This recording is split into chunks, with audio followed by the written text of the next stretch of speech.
In this video, I'm going to talk about the 4 things that I had to quit in order to get ripped. And more than likely, these are things that you have to quit as well. I used to be overweight. I weighed 195 pounds for my height. That was overweight. And I went all the way down to 157 pounds, down to 10% body fat, got shredded, got that visible six-pack, everything, right? After not having six-packs for my entire gym journey, I was finally able to get shredded after I quit these 4 things. Number 1, I had to stop being a little bitch, okay? I had to quit being a little bitch. More than likely, you're a little bitch right now. What I mean when I say that, I mean that you can't be picky when it comes to what it is that you have to do, right? I used to have clients before where we would get them their meal plan, you know, give them the nutrition plan, and they will be complaining, oh, can we switch this around? Can we switch this around? And it's like, bro, when I had a coach, I didn't ask for no changes, right? Whatever it is that he told me, I said, yes, sir, I'm gonna do it. No questions asked. I did it, and look what it got me to, right? So it's not always about being picky and can you fit this, and you got to get rid of that mentality completely.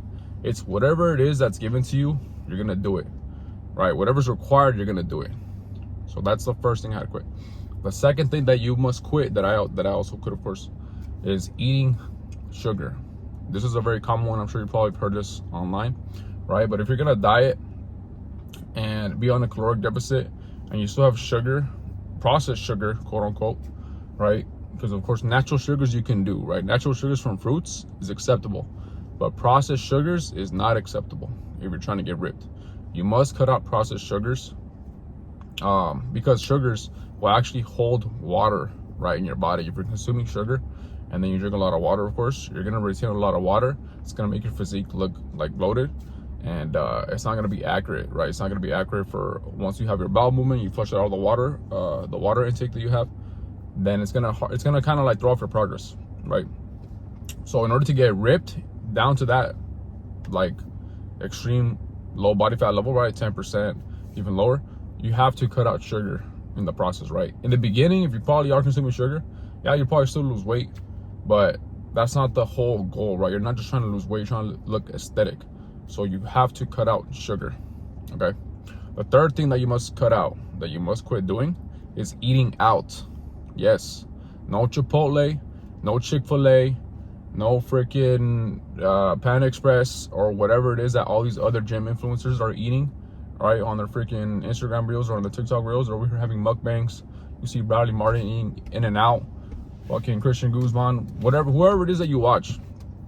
If you're overweight, okay, you're at a high body fat percentage, if you look down at your stomach right now and you do not have a six-pack, then you have to quit eating out. I've tried for many years to cut and to get shredded, to get ripped, while still eating out, right? My friends would invite me to go out to eat. Let's go to Chipotle. I'll go over there to Chipotle. I'll eat. I wasn't tracking my food, right? I was never able to get shredded or ripped. You have to track what you are eating, everything, every single day during your cut, okay? It wasn't until I started doing that to where I was finally able to get ripped. If you do not do this, if you don't track, then how will you know if you're overeating or not on what you're supposed to be eating when it comes to your calories and your macros, right? It's just common sense. So you have to track everything. And if you eat out, more than likely, yes, like they have their calories right on the menu. It's gonna tell you how many calories there is per this food item or per this meal. But it's like, bro, the cooks, they cook with like different amounts of oils. They have all sorts of oils that they're cooking in their foods. So it's like, it's not gonna be accurate, right? You're gonna overspill in your fats for sure. And even if you don't overspill in that meal, it's like you just wasted a lot of macros or calories that you could have eaten with other foods, right, cooked at home for more volume in one meal. So it's not gonna be sustainable, right? Only if you eat home cooked meals, then can you, of course, pick food items that have more volume relative to the number of macros that they have, right? For example, potatoes. Potatoes is like the best carb source you can do, right? Because it has a lot of carbs, low fat, and of course no protein, right? But it has like the most amount of carbs for the least amount of carbs for the significant amount of volume that it has, so it keeps you full longer. So eating out, you cannot eat out, bro. There's no person, I doubt, name me one person who was able to go from being overweight to having a big stomach, a big gut, love handles, who looks like you right now, more than likely, all the way down to get abs while eating out. I doubt that's the case. Okay, I was not able to do that. And take it from someone. You got to listen to people who have achieved the results that you want. Okay, and I'm telling you right now, do not eat out. You don't need to be eating out. Eat at the house, home cooked meals. Right? If you have a wife, get a recipe that you see online from some of these gym influencers, right? Like home cooked meals that still taste good, but don't use sugar. Okay, no honey, no processed sugars. There's other good meals. You can still eat good, right, without having processed sugars in your meals. Okay, so that's the third thing. The fourth thing that I quit, hanging out with friends. Let me tell you why. Because if you're going to work, you have a business, all right? More than likely you have a business. You have a wife, you have kids, you have a family they have to attend to. If you're going out on the weekends with friends who are not on the same goal as you to cut, they could even be going to the gym with you, or your gym partners, but they might have a different goal. They might be trying to get you to drink, right? You might try to crack a cold one. You might try to eat out, of course, and I already mentioned that before. You cannot be eating out. When you hang out with friends, you're wasting time to where you could be preparing in advance for the week ahead for meal prepping, right? You're going to sleep early.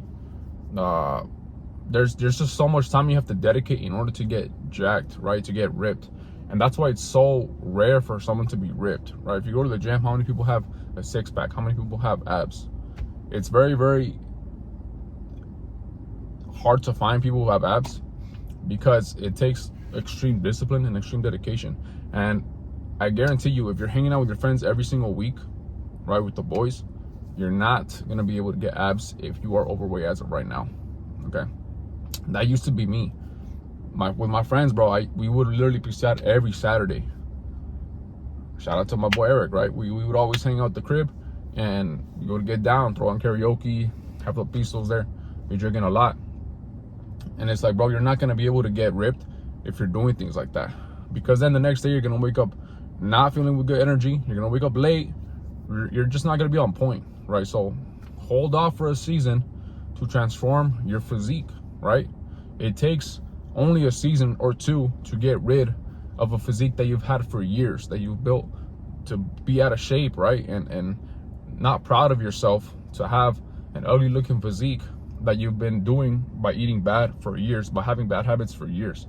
That's why when we look at someone who's ripped, you can tell right away, damn, that fool has high standards. Damn, that fool has good discipline, right? He respects himself. He's on point with everything, with his sleep, with his nutrition, with everything else. That's why I mentioned the first thing that you must cut out, or that you had to quit, is being a little bitch. Because if you're a little bitch and you're complaining about everything, how the fuck are you gonna get abs? How are you gonna get to that low level of body state, right? If you're complaining about everything, right? Bitches complain. So that's who you gotta stop. Do not be complaining. Do everything that's required, right? Follow your meal plan. Count your macros. Hit your workouts. Like non-negotiable. That should be top priority, right? Right next to your family and your kids and your work and everything else you gotta do. I know you got responsibilities, but this is also a top priority that you have to hit no matter what. If you keep missing, how are you gonna be able to go down to 10% body fat? You think I got down to 10% body fat and got abs, right? Like this, by freaking complaining and not being on point and skipping gym days and skipping macros? And no, bro, I was on point with everything. With my macros, my fitness, with my sleep, right? I had to cut off social media. I cut out hanging out with the guys, right? And all it was for a season or two. You tell me you can't do that. So it's not that you're not doing the right things. You're more than likely you are doing the right things, right? You're eating right probably, but not all the time. You're not. There's some things you have to cut out. And like I said, for a season or two, in order to transform your life, right? Those are the 4 things that I quit in order to get ripped. Those are the 4 things that you also must quit in order to get ripped, right? Prove to me that you can do this without quitting this stuff. I highly doubt it. Quit these 4 things and you will get ripped for sure.